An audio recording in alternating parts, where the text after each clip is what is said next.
할렐루야, 평촌교회를 섬기는 김소리 목사입니다. 하나님의 은혜에 감사하며 또 기쁨으로 나가는 토요일입니다. 오늘 우리에게 말씀을 통하여 주실 하나님의 음성을 기대합니다. 하나님께서 말씀을 통해 우리에게 가까이 오실 것이며 또 빛이 되어 주실 것입니다. 오늘 우리가 함께 묵상할 말씀은 마가복음 5장 21절에서 43절의 말씀입니다. 기대와 소망의 마음을 가지고 하나님 말씀 앞으로 함께 가겠습니다. 마가복음 5장 21절에서 43절 말씀입니다.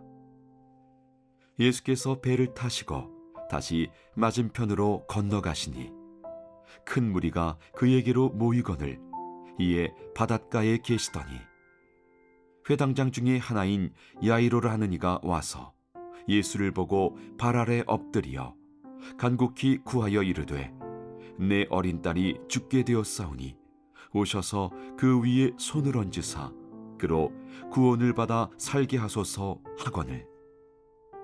이에 그와 함께 가실새 큰 무리가 따라가며 애워싸 밀더라.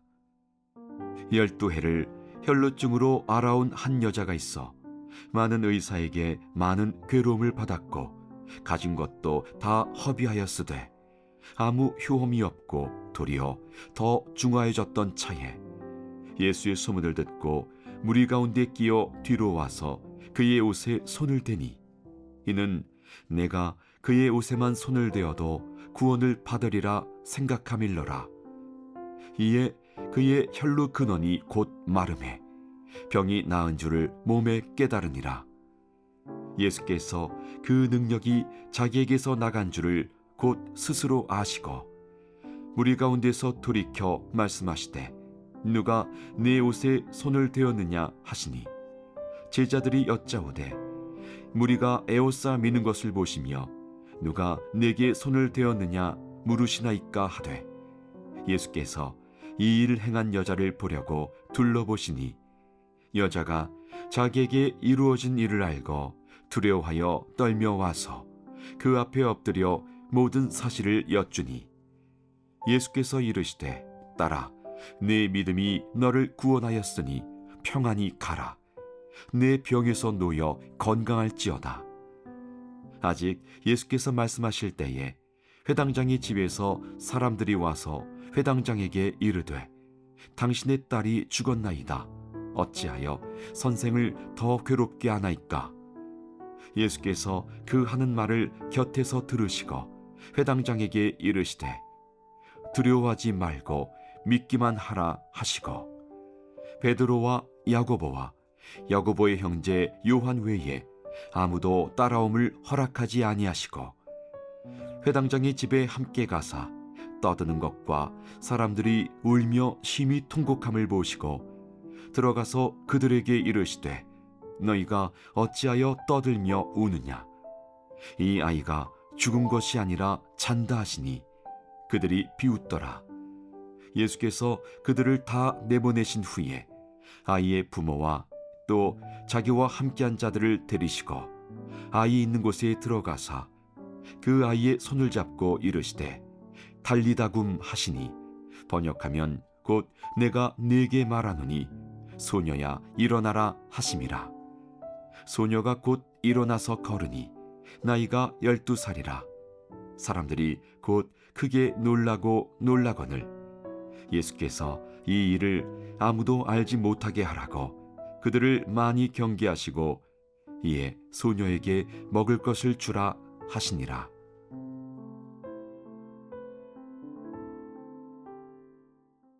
오늘 말씀에는 두 개의 사건이 기록되어 있습니다. 12년 동안 혈루증으로 고통받던 여인이 회복된 사건과 또 회당장 야이로의 딸이 죽음에서 살아난 사건입니다. 우리는 먼저 혈루증 여인의 말씀을 함께 묵상하겠습니다. 12년 동안 혈루증으로 고통을 받은 한 여인이 있습니다. 이 혈루증은 현대의학으로 보면 자궁출혈입니다. 비정상적으로 계속해서 출혈이 있는 것입니다.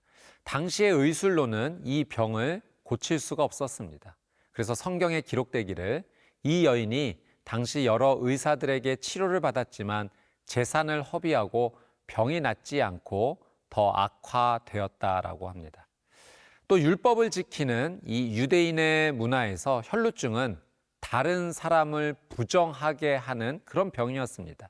이 병을 앓고 있는 사람이 만지고 앉는 모든 것이 그날 저녁까지 부정해졌습니다. 그러니 여인은 사람들에게 환영받지 못한 삶을 살았습니다. 이 여인이 손대는 것마다, 접촉이 있는 사람마다 부정해지니 사람들과 가까이 할 수가 없었습니다. 삼중고입니다. 혈루증으로 육체적인 고통, 또 경제적인 고통, 사회적으로 고립되는 그 고통을 받았습니다. 그러던 어느 날 이 여인이 예수님에 대한 소문을 들은 것입니다. 예수님의 이 이야기가 여인에게는 믿음이 되었던 거죠. 믿음이 생긴 여인은 과감한 도전을 합니다. 그것은 많은 사람들 틈에 끼어들어 예수님을 만나러 간 것입니다. 이전에는 여인이 사람들을 피해 다녔습니다. 외출을 하더라도 사람들이 다니지 않는 시간을 선택해서 다녔을 것입니다. 그런데 예수님을 만나기 위해서 무리들 틈에 끼어들은 것입니다. 물론 자신이 누구인지 밝히지 않기 위해서 옷으로 자신의 얼굴을 다 덮고 고개를 숙이고 갔을 것입니다. 사실 이것은 여인이 목숨을 걸고 한 행동입니다. 만약 사람들에게 들키기라도 한다면 사람들에게 돌을 맞을 그런 행동이었습니다. 이제 막 믿음이 생긴 한 여인이 생명을 걸고 예수님께 나아가는 용기 있는 행동을 하였습니다. 그리고 놀라운 일이 생깁니다. 예수님의 옷자락을 잡는 순간 병에서 노임을 받고 자유하게 되었습니다. 여인이 예수님의 옷자락을 붙잡았을 때 예수님께서는 누가 내 옷에 손을 대었냐라고 말씀하시죠. 이것은 예수님께서 이 여인을 일부러 불러 세우신 것입니다.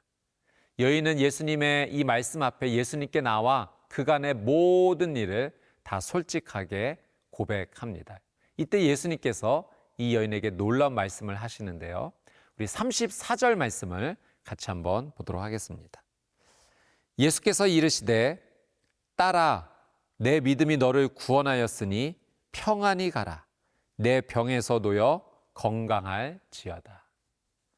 예수님께서 이 여인을 딸이라고 호칭하십니다. 이것은 실제로 아빠와 자녀 사이에 부르는 호칭입니다.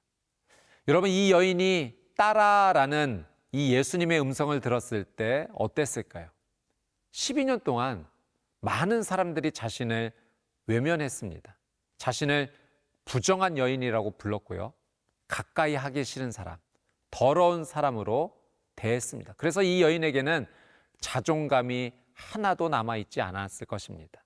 근데 예수님께서 딸아 이렇게 따뜻하게 불러주신 것입니다. 이 여인의 마음과 가치를 완전히 바꾸어 주신 것이죠. 너는 부정한 사람이 이제 아니다. 너는 더러운 사람이 아니다. 이제 너는 내 딸이다. 가장 소중한 존재다. 이렇게 말씀해 주신 것입니다. 사랑하는 여러분, 우리도 예수님 붙잡아야 합니다. 예수님 붙잡으면 고난이 변하여 은혜가 될 수 있습니다. 고난이 변하여 축복이 될 수 있습니다. 이 여인처럼 영육 간의 온전한 회복을 누릴 수 있습니다. 말씀과 기도로 예수님을 꼭 붙잡는 귀한 믿음의 삶이 되시기를 주님의 이름으로 축복합니다.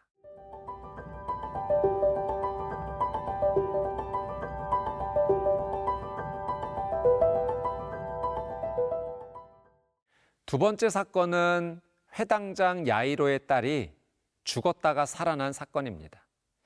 예수님께서 12년 동안 혈루증으로 고통받던 여인의 이 병을 고쳐주시고 회당장의 집에 도착하셨을 때 그만 그 딸이 죽었습니다.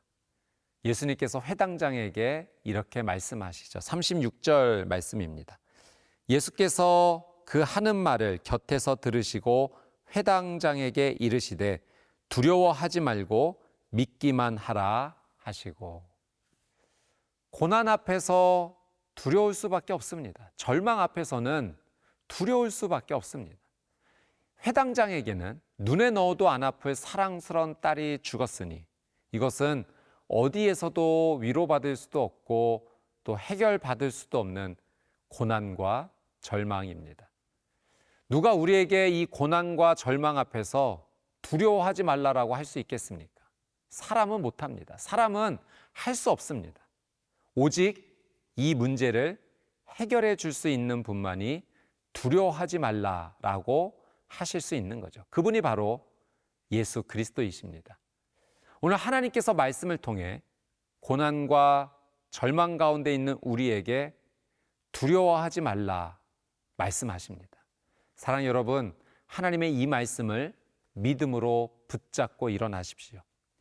우리가 절망에서 일어날 수 있는 이유가 있다면 우리의 믿음이 대단해서가 아니라 우리가 믿는 하나님께서 전능하시고 위대하시기 때문입니다. 나의 믿음보다 하나님의 말씀이 훨씬 더 위대합니다. 그러니 이 하나님의 말씀을 더 의지하고 신뢰하십시오. 하나님께서 여러분의 삶에 놀란 은혜를 주실 줄 믿습니다. 예수님께서 이 베드로와 야고보, 요한 이 세 사람과 아이의 부모와 함께 아이의 방에 들어가셨습니다. 그리고 아이의 손을 잡고 달리다굼 하셨습니다. 이것은 소녀야 일어나라 이런 의미입니다. 예수님께서는 이 소녀가 죽은 것이 아니라 잔다라고 말씀하셨죠. 그리고 자는 아이를 깨우듯이 소녀야 일어나라, 죽음에서 깨어나라 이렇게 말씀하신 것입니다. 여러분, 예수님께서 말씀하시면 말씀하신 그대로 이루어집니다. 왜냐하면 우리 예수님은 하나님이시고 곧 창조주이시기 때문입니다. 창조주의 말씀 아래 모든 피조물은 순종하는 줄 믿습니다. 예수님 말씀하시면 물이 변하여 포도주 됩니다. 예수님 말씀하시면 바디메오가 눈을 뜨는 거죠. 예수님 말씀하시면 죽은 나사로도 살아납니다. 예수님 말씀하시면 거친 바다도 잔잔해집니다. 여러분, 그 예수님께서 내게 말씀하시면 나의 삶도 새로워지고 변화될 줄 믿습니다. 우리는 매일 하나님의 말씀을 읽어야 하고 들어야 하고 써야 하고 묵상해야 합니다. 위대하신 하나님의 말씀이 내 삶의 고난과 절망을 잠재워 주실 것입니다. 능력의 하나님의 말씀이 내 삶을 새롭게 하여 주시고 풍성하게 해 주실 것입니다. 하나님의 말씀의 능력이 내 삶의 모든 두려움을 깨트려 주실 것입니다. 이 하나님의 말씀을 붙잡고 두려움을 넘어 다시 일어나시는 귀한 회복의 삶이 되시기를 주님의 이름으로 축복합니다.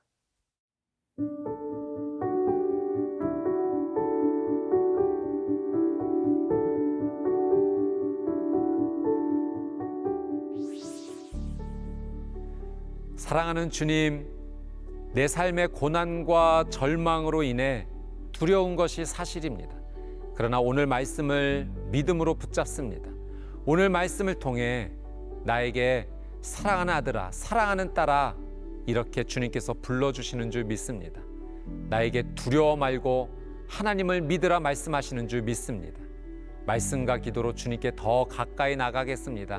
내 삶이 주님의 말씀으로 가득하여지고 또한 믿음으로 연결되어지게 하옵소서. 주님 주시는 생명의 은혜를 누리는 삶이 되게 하옵소서. 예수님의 이름으로 기도드리옵나이다. 아멘.